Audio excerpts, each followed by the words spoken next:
올해 우리 교회와 교단의 표어가 복음의 사람, 예배자로 살게 하소서입니다. 이는 코로나19로 위축된 예배 회복을 통해 성도들이 참된 예배자로 바로 서고 그 동력을 힘입어 한국 교회의 변화를 이뤄내고자 하는 목적이 있습니다. 예배는 진정 우리를 하나님께로 이끌어 그의 백성, 제자, 자녀로서의 본분을 일깨워 줍니다. 그리고 그 가운데 하나님의 계시를 만나고 이에 합당한 믿음과 순종으로 응답하며 하나님께 경배드리도록 이끕니다.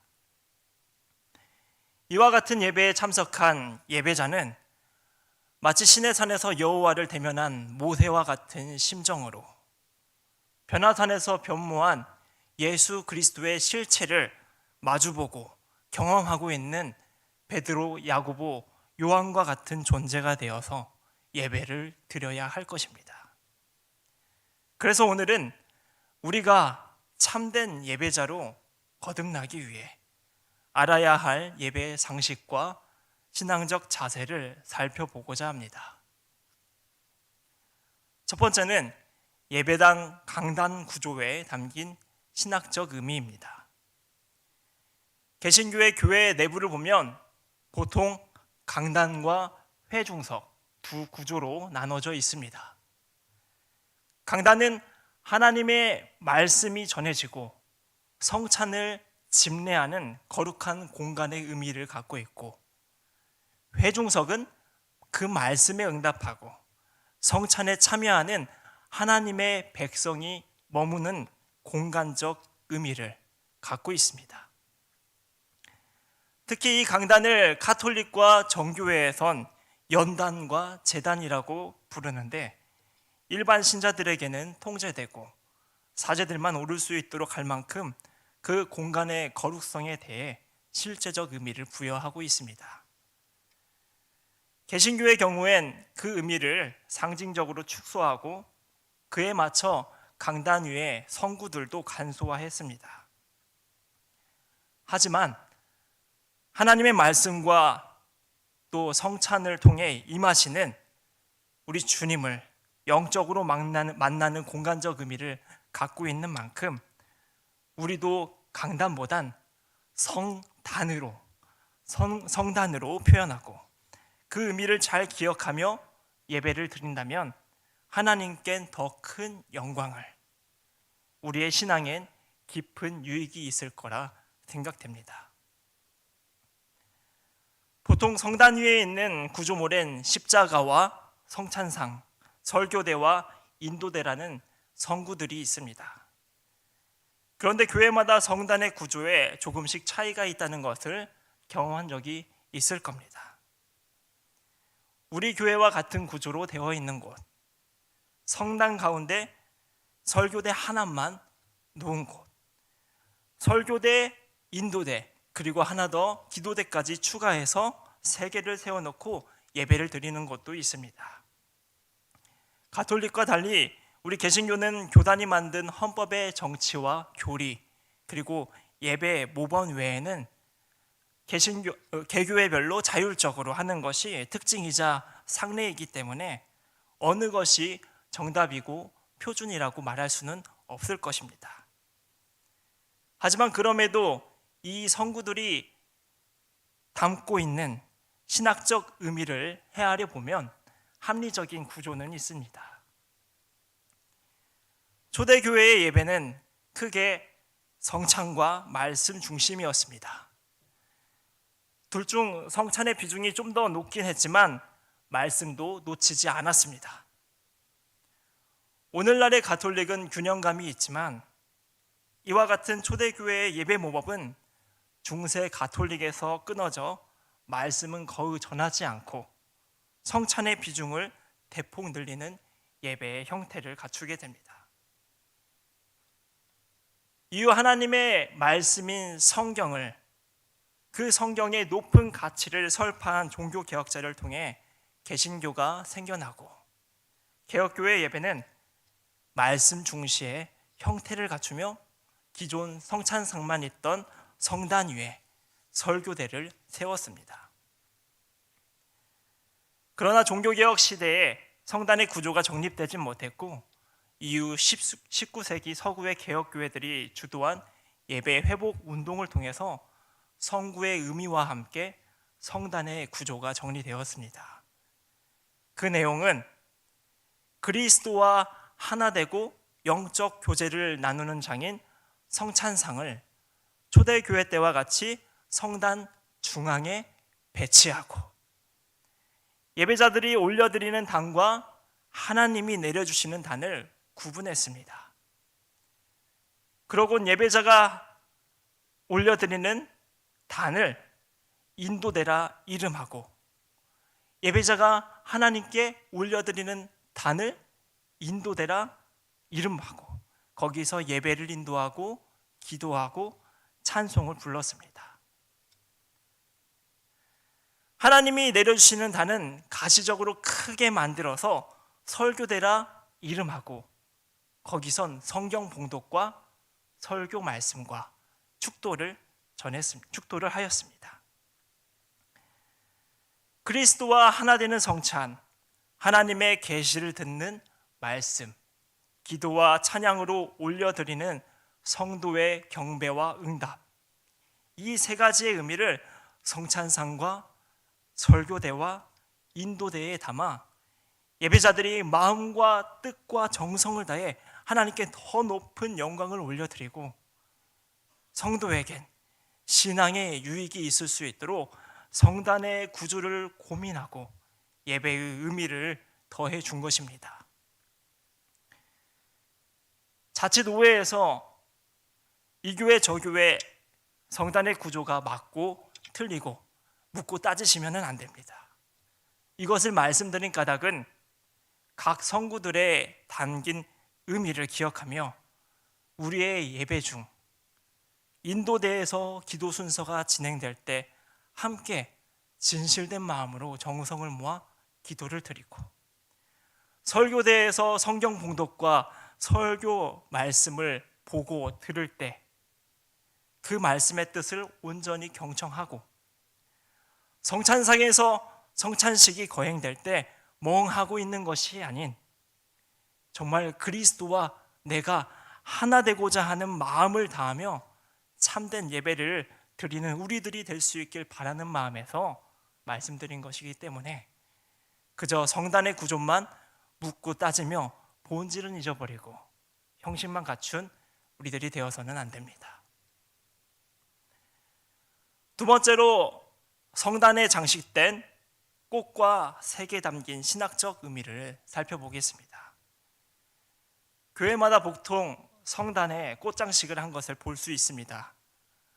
사실 성단 꽃장식은 교회법과 예배 모범에 제정되어 있는 것은 아니기에 필수적인 부분은 아니지만은 하나님께 아름다운 것으로 영광 돌리고자 하는 순수한 신앙 표현과 교회력에 따른 예배 의미를 전달하기 위해 종교개혁 시대부터 지금까지 관행적으로 이어지고 있습니다.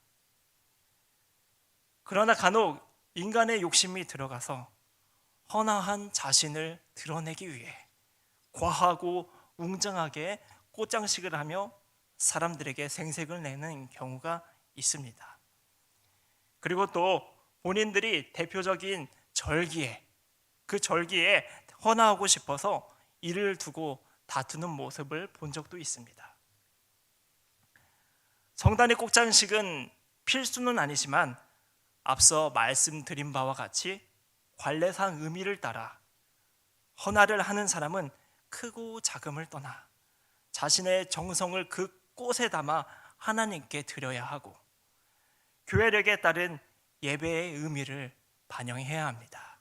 예를 들어 사순절은 순환을 표현하는 가시가 있는 장식을, 부활절은 만방의 부활의 향기를 풍기는 백합화를 장식하는 것처럼 말입니다. 마지막으로 색도 고려해야 합니다. 주일에 우리 목사님이 착용하시는 스토를 참고할 수 있는데 전 세계 교회는 예배 예전을 위한 색깔로 보라색, 흰색, 녹색, 빨간색을 채택하여 일치성을 보이고 있습니다. 교회에서 보라색은 준비와 참회를 의미하는 것으로, 기다림의 소망을 표현하는 대림절에는 밝은 보라색을 사용하고, 사순절은 참회를 표현하기 위해 짙고 어두운 보라색을 사용합니다.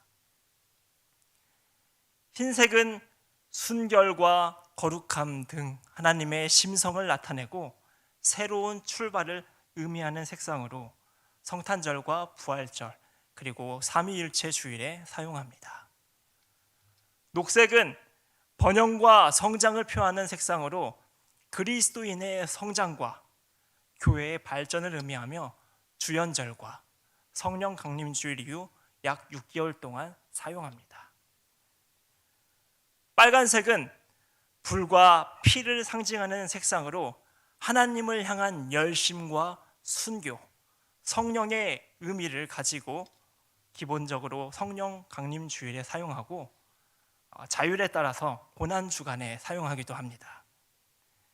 이처럼 우리는 교회에 장식된 꽃과 색을 통해 교회력에 따른 예배의 의미를 잘 기억하고 그에 합당한 신앙적 자세를 갖춰 예배를 드려야 할 것입니다. 마지막 세 번째로 예배 행위와 자세에 담긴 신학적 의미를 살펴보고자 합니다. 기도할 때 두 손을 모아 기도하고, 일어서서 찬양하고, 아멘으로 화답하는 등 예배 드릴 때 자연스럽게 행하고 있는 행위와 자세들이 있습니다. 특히 개신교보단 가톨릭과 정교회가 미사를 드릴 때 무릎도 꿇고 오랫동안 서 있는 그런 몸을 움직이는 시간이 많습니다. 유난스럽다고 생각할 수 있지만 사실 이는 내 육신의 편안함보다 경건한 자세로 하나님을 공경하고 경배하는 몸가짐을 가져야 함을 강조하며 예배 처음부터 마지막까지 일어서서 예배를 드렸던 초대교회의 예배 문화를 지켜가고 있는 것입니다. 반면 우리 개신교는 본질을 강조하면서 형식적인 부분을 축소하다 보니 예배 중 앉아있는 시간이 대부분이고 예배 행위도 의식도 간소화됐습니다. 분명 본질을 깨달아 지키는 것이 중요하고 더 옳습니다. 하지만 쉬운 일은 아니기에 자칫 본질을 놓쳐버리면 예배의 대상이신 하나님을 잊고 자신의 뜻과 편리를 충족하며 예배를 마치게 됩니다. 그래서 우리는 다소 간소화되긴 했지만은 여전히 지키고 있는 우리의 예배 행위와 자세에 담긴 의미를 깨달아서 그 시간의 나를 참된 예배의 자리로 이끌어내야 합니다. 우리는 예배 중 무릎을 꿇지는 않지만은 수련회나 사적으로 기도할 때 무릎을 꿇고 하는 경우가 있습니다. 무릎을 꿇는 자세는 하나님을 경배하고 애달픈 심정으로 간구를 기원하는 의미를 담고 있는 것으로 하나님께 예를 표하고 자신의 간절한 마음을 고백하기 위해 취하는 자세입니다. 두 손을 들며 기도하는 경우도 있습니다. 예배자 본인이 스스로 두 손을 드는 경우도 있고, 또 하나는 목사가 축도할 때 앞을 향하여 손을 드는 경우입니다. 기도할 때 스스로 두 손을 높이 드는 것은 자신의 잘못을 참회하며 하나님의 뜻에 굴복하고 순종하겠다는 표현입니다. 그런 의미를 담고 있습니다.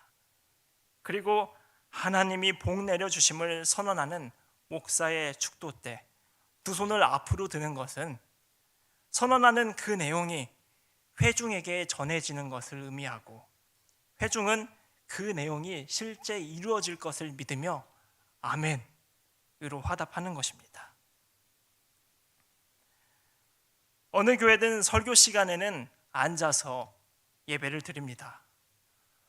설교 중 앉아있는 자세는 우선적으로 경청과 묵상의 의미를 담고 있습니다.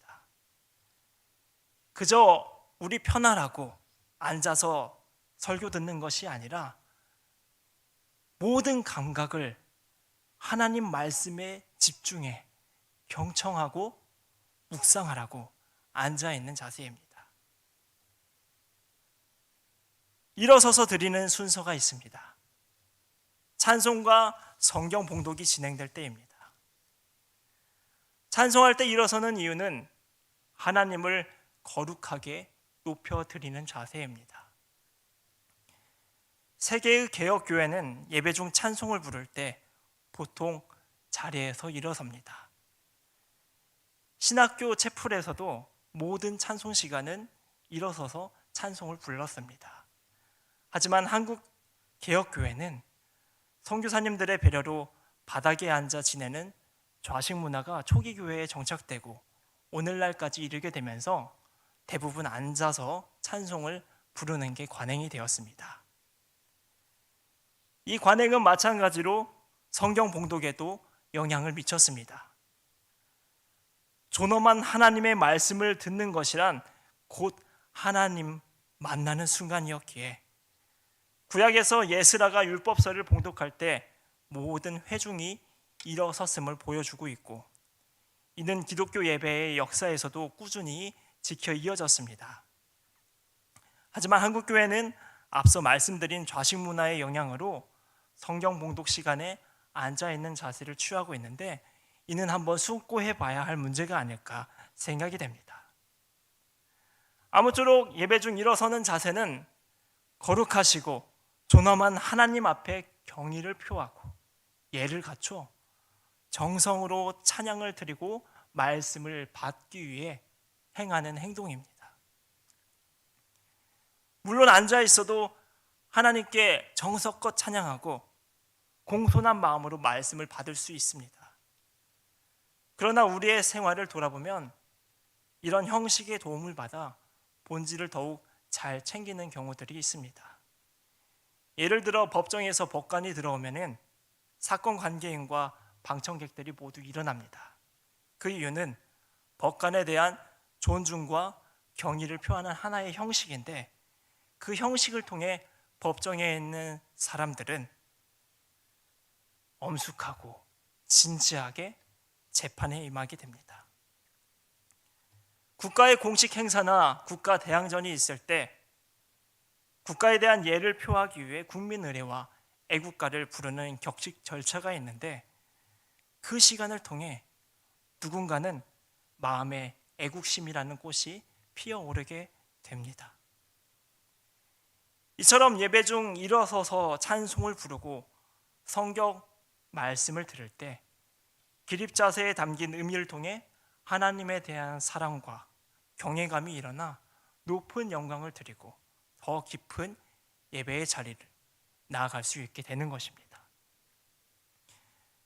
우리도 주일 예배 때 일어서서 찬송을 부릅니다.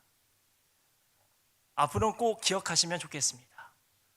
우리가 일어서는 이유는 내가 지금 이 예배 가운데 찬송의 순서 가운데 일어나는 이유는 거룩하신 하나님께 예를 표하고 정성을 모아 찬양을 부르며 주님께 높은 영광을 드리기 위해서 일어나는 것을 꼭 기억하시길 바랍니다. 어느 교회마다 주일 예배 때 보통 특송을 하는 순서가 있습니다. 그런데 맡은 사람들이 나와서 노래를 시작하기 전후에 회중들을 향하여 인사하는 경우가 있습니다. 여기에 특송이 끝나면 회중들이 박수를 치는 곳도 있습니다. 예배 중 특송자가 회중에게 인사를 하고 회중이 특송자에게 박수로 화답하는 것은 사실 옳지 못한 자세입니다. 관객에게 음악을 들려주는 합창회나 독창회와 달리 예배의 특송은 회중이 아닌 하나님께 올려드리는 또 하나의 봉헌이기 때문에 그렇습니다. 그 예는 찬양대가 성가를 시작하는 전후에 인사를 하지 않는 형태에서 쉽게 참조할 수 있습니다. 그래서 종교개혁자 마틴 루터는 이렇게 말했습니다. 성스러운 특송은 하나님께 바쳐지기 위하여 정성을 모은 예배 행위이다. 특송자는 이 예배당에 모인 성도들을 대표하여 하나님께 찬송을 올려드리기 위해 나왔으니 다소 어색하더라도 사람에게 인사를 하지 않아야 됩니다. 회중들은 그 찬송이 하나님께 온전히 봉헌되었음을 믿으며 박수보단 아멘으로 응답하는 것이 바른 자세입니다. 신학교에서 체프를 드릴 때 뭐 꼭 이렇게까지 해야 되나? 경직되지 않은 자유로운 분위기에서 충분히 정성껏 예배 드릴 수 있을 텐데 라고 생각한 적이 있습니다. 하지만 이러한 예배 양식들을 통해 점점 하나님에 대한 공경이 생겨나고 하나님이 창조한 모든 것들이 소중히 여겨지는 변화를 경험하면서 교회가 2000년을 거쳐오면서 끊임없이 고민하고 연구하고 지켜왔던 이 예배의 역사에 실로 감탄할 수밖에 없었습니다. 오늘 우리는 예배드리는 예배당의 구조와 장식, 그리고 예배 행위와 자세에 담긴 의미들이 궁극적으로 예배의 대상이신 하나님께 초점이 맞춰져 있음을 알게 되었습니다. 가끔은 하나님께 예배드리는 예배자의 본분을 잊고 습관에 따라 예배를 드리거나 나의 필요와 심리적 만족감을 위해 예배를 찾았던 우리의 모습들이 있었습니다. 하지만 지금 이후부터는 예배를 찾고 드리는 우리의 모습이 온전히 하나님께 향하는 변화가 있길 소망합니다. 오늘 예수님의 말씀처럼 하나님께서는 지금도 여전히 자기에게 참되게 예배하는 자들을 찾고 계십니다. 이제 우리의 마음과 뜻과 정성이 나와 사람이 아닌 하나님께로 온전히 드려지는 예배가 될 수 있길 바랍니다. 하나님께 영과 진리로 참되게 예배하며 영광 올려드리고 우리도 예배자로서 아름다운 성장이 있을 수 있길 주님의 이름으로 간절히 축원합니다. 기도하겠습니다.